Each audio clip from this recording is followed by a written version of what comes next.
हरे Krishna, Radhe Radhe friends. आज हम share कर रहे हैं आपके साथ गृहस्थ में रहकर हमें गुप्त नवरात्र की पूजा आराधना साधना कैसे करनी चाहिए।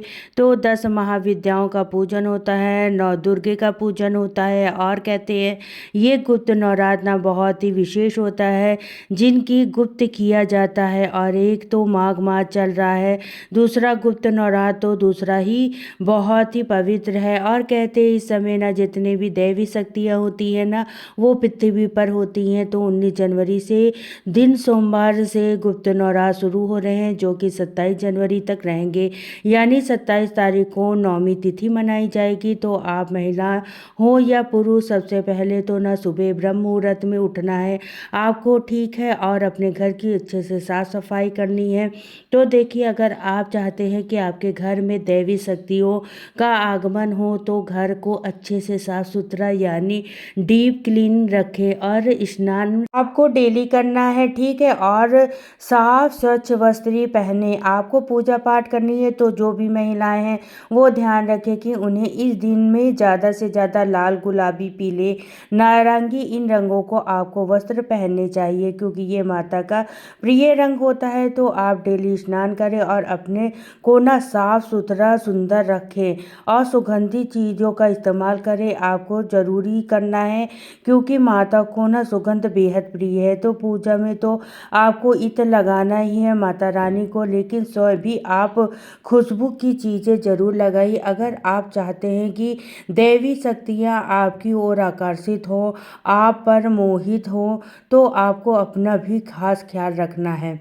और इसके बाद देखिए, मकर संक्रांति से ही बहुत सारे लोगों ने तुलसी पूजा का ये फिर रंगोली बनाने का नियम लिया होगा। तो बस आप समझ लीजिए कि ये नियम मकर संक्रांति से ही क्यों लिया जाता है, क्योंकि माघ गुप्त नवरात्रि शुरू हो जाती है और माता को सजी हुई चीज़ें बहुत प्रिय होती है। जैसे कि घर की दहलीज पे तुलसी जी के पास आप रंगोली जरूर बनाइए, धूप दीप जलाइए और द्वार पर अगरबत्ती सुगंधित जरूर लगाइए। सुबह और शाम आपको ये नियम जरूर से करना है। और तुलसी महारानी माता लक्ष्मी की प्रिय सखी है और माता लक्ष्मी हर शाम के समय ना माता तुलसी से मिलने आती हैं। तो आप वहाँ पर दीप दान जरूर करिएगा। इस तरीके से पूजन करने के बाद आप जब देखिए गुप्त नवरात्र की पूजा आप चाहे अलग से चौकी लगा के भी कर सकते हैं, लेकिन ध्यान रखिए फिर उस कमरे में, उस मंदिर में, पूजा घर में कोई आना जाना नहीं चाहिए। और ना ही आप अपने मंदिर में जिसमें आप रेगुलर पूजा करती हैं वहाँ पर भी कर सकती हैं। मंदिर को आप पहले से अच्छे से साफ सुथरा कर लें और फिर आप चाहें तो 9 दिन के लिए अखंड ज्योत आप घर में जला कर रख सकती हैं। और आप चाहें तो कलश की स्थापना भी कर सकती हैं या फिर आप बिना कलश के भी सरल तरीके से पूजा पाठ कर सकती हैं। तो सरल तरीका क्या होगा, तो नवरात्र के दिन पहले दिन माता का स्नान श्रृंगार अच्छे से कर दीजिए। फिर 9 दिन तक मूर्ति, दीपक, आरती, भोग आप अर्पित करें। और देखिए, सबसे ज़रूरी है आपको पाठ जरूर करना है और कोई भी एक मंत्र का जाप जरूर करना है। कहते हैं गुप्त नवरात्र में किए गए मंत्र जाप की एक माला भी ना आपको 10 गुना फल प्राप्त कराती है। तो जो भी मंत्र आप जपेंगे ना वो सिद्ध हो जाएगा। और गुप्त नवरात्र है तो सूर्य भगवान को 1 लोटा जल आप पूजा से पहले या पूजा के बाद जरूर से चढ़ाइए, ठीक है। तभी आपकी पूजा संपूर्ण मानी जाएगी। और देखिए फ्रेंड्स, अगर आप गुप्त नवरात्र का कोई भी नियम ले रहे हैं ना, संकल्प आप पहले दिन से ले लीजिएगा और पूरे 9 दिन तक कोशिश करिए कि आपको ना घर छोड़कर कहीं नहीं जाना है।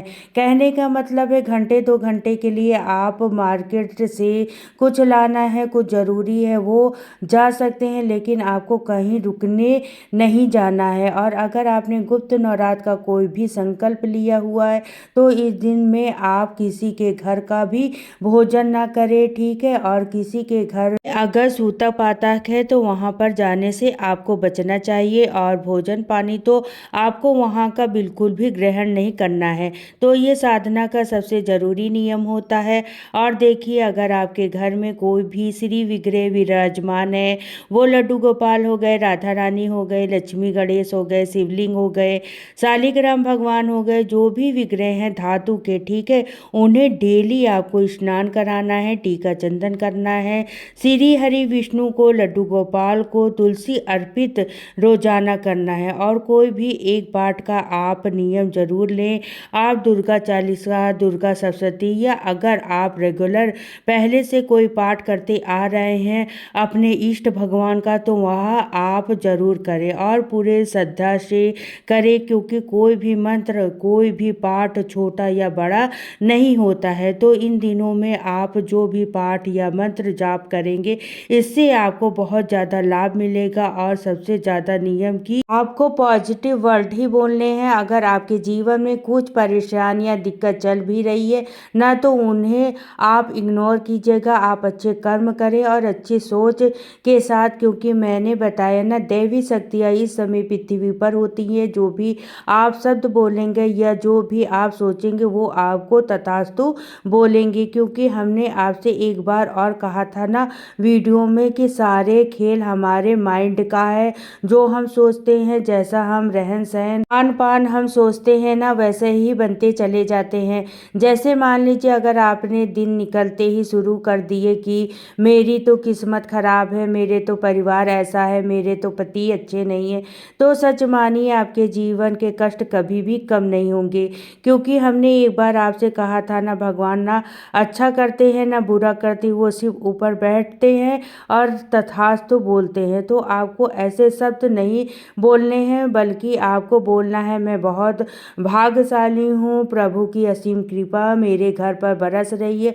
अगर मैं थोड़ा भी भक्ति कर पा रहा हूँ, तो ये प्रभु की कृपा से हो रहा है और प्रभु मुझसे बहुत प्रसन्न है। क्योंकि जब हम साधना करते हैं या कोई भी मंत्र जाप करते हैं ना, तो हमारे वाणी से निकला हुआ एक एक शब्द ना सच होने लगता है। तो आप बहुत ही सोच समझ कर बोले। और मैं तो कहती हूँ, ज़रूरत ना हो तो बिल्कुल कम बोले इन दिनों में। और किसी से भी आपको रोने की ज़रूरत नहीं है, फ़ोन पर गप्पे करने की ज़रूरत नहीं है। इस बात का भी ध्यान रखिए, क्योंकि इस समय आपको अपनी शक्तियों को क्षण करने की ज़रूरत नहीं है। बिल्कुल अपनी एनर्जी को बढ़ाइए, माता को अनुभव कीजिए, अपनी प्रार्थना कीजिए, आपके बिगड़े काम बनाएंगी शेरा वाली माता। तो फ्रेंड्स, गुप्त नवरात्र बाहरी पूजा नहीं है, ये अंदर की व्यवस्था है। अपने मन को आप स्वच्छ कीजिए, सुंदर कीजिए। जो आप पाना चाहते हैं, उन्हें पॉजिटिव सोचने के साथ आप जीना शुरू कर दीजिए।